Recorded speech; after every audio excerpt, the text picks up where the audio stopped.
Recently, we talked about the ASUS Zenbook Pro 14 Dual OLED UX8402, and that laptop is using the company's iconic dual screen design, and that laptop is also the first to make use of the new AAS Ultra Hinge design, which is literally a dual hinge design.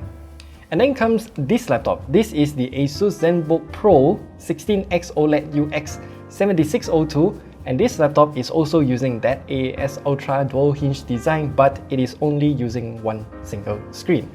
And in place of what should have been the ScreenPad Plus is the keyboard and also the speaker. With that in mind, how is it like to actually use this laptop? It's definitely weird. So let me share my experience with you here today.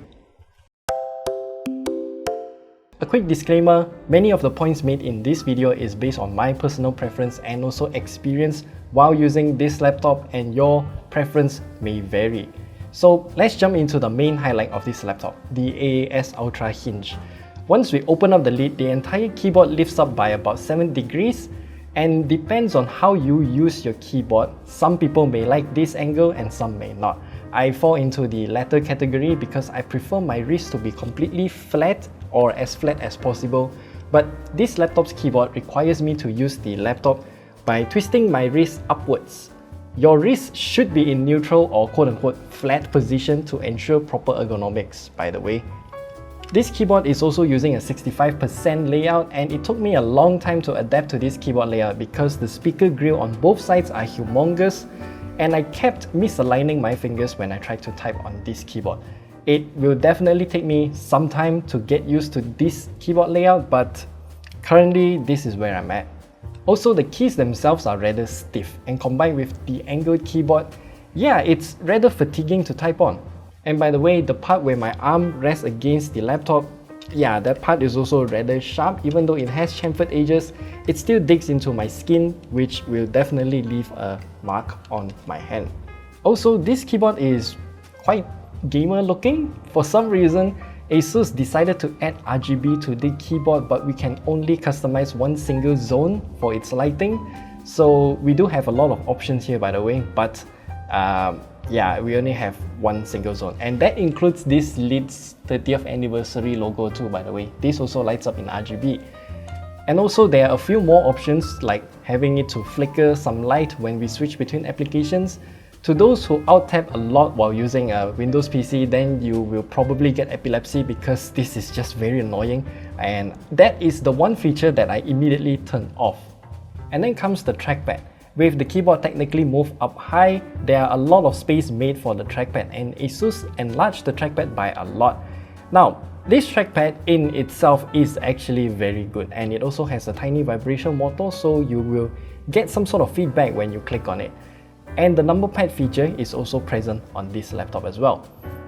And then ASUS also added the ASUS Dial to this laptop, and we also have a new single functionality mode here so that we can use the ASUS Dial with just one single feature when we roll the wheel. Technically it's a virtual wheel, but yeah, it is still a wheel.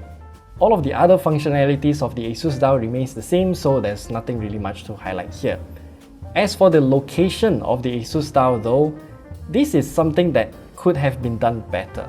The way that my left hand positions on the keyboard means that part of my wrist will always be touching the ASUS Dial, and I try to avoid it, but the angle of the keyboard makes my hand just impossible, and my wrist is always touching the ASUS Dial. And then if I want to edit videos while using the ASUS Dial, I can't use the ASUS Dial alongside keyboard shortcuts because of its location. And my use case is simple here. I want to cut off all of the excess while editing a video using Premiere Pro, and I want to just use the ASUS Dial to move the playhead while I use the keyboard shortcuts to perform my cuts. But because of its location, I cannot do this, so it is just annoying for me. And I honestly prefer the ASUS Dial location of something like the ASUS ProArt StudioBook 16 OLED H5600 or the ASUS VivoBook Pro 14X OLED N7400. Granted, the middle button on the ASUS Dial of the laptop is actually tactile, so I think that's the one plus point. But then there's also another argument to be made. The ASUS Dial is meant to be used with the ASUS Pen 2.0 instead, and yeah, this pen is actually included in the box as well. I guess you can still draw on the screen while using the ASUS Dial, but you won't have fun since this screen will definitely wobble around way too much, and it would have been better if the Asus Pen 2.0 is compatible with the trackpad, just like the Studio Book that we mentioned earlier.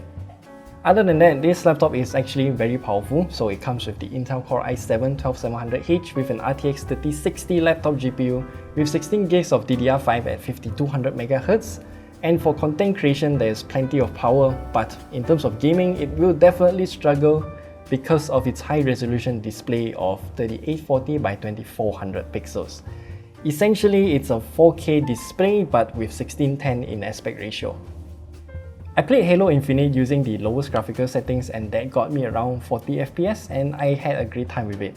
Genshin Impact ran fine at the highest graphical settings of around 45 FPS, and GTA 5 is a game that requires a lot of fine-tuning because I tried everything at medium graphical settings and it still didn't get 30 FPS, so that might be a problem.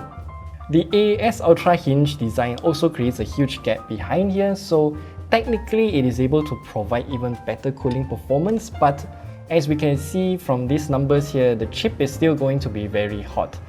But at least the fans aren't as whiny though.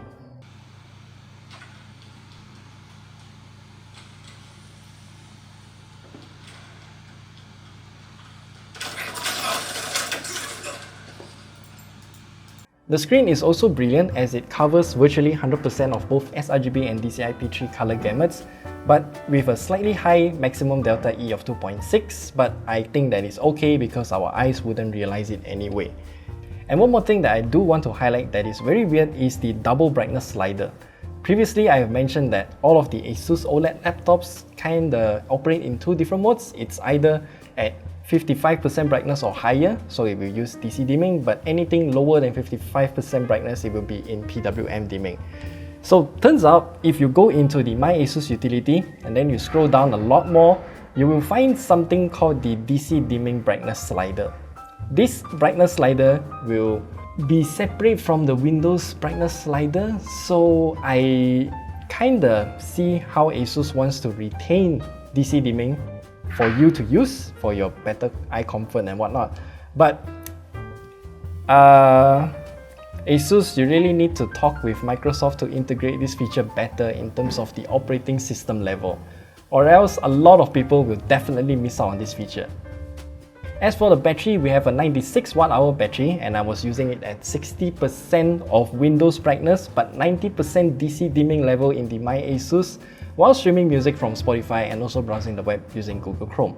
I was using it in silent power profile as well, and it lasted for about 5 hours in total, so I think it is actually pretty decent when it comes to a laptop like this with the Core i7-12700H in terms of battery life. But as for upgradability, there's really nothing much that can be done here. Everything is soldered to the motherboard except for the SSD. However, unlike the Asus Pro 14 Duo OLED UX8402, the SSD screw does not have a warranty sticker.